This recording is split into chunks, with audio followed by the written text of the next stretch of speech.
Microwave cooking is quick and convenient, but sooner or later you're going to have to deal with food spatters on the inside of the oven and try to clean those, which can be pretty difficult once they get caked on.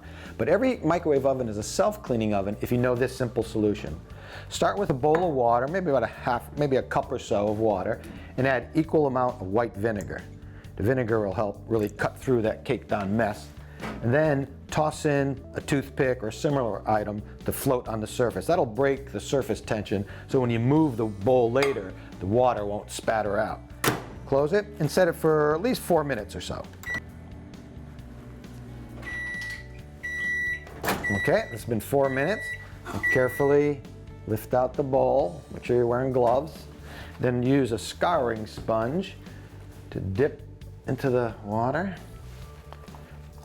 And you'll see how easily this should wipe right off. See that? Even though it's been caked on, the steam created by boiling the vinegar in the water just softens. That'll soften up almost any mess you have inside your oven. Don't forget, you need to do the door as well.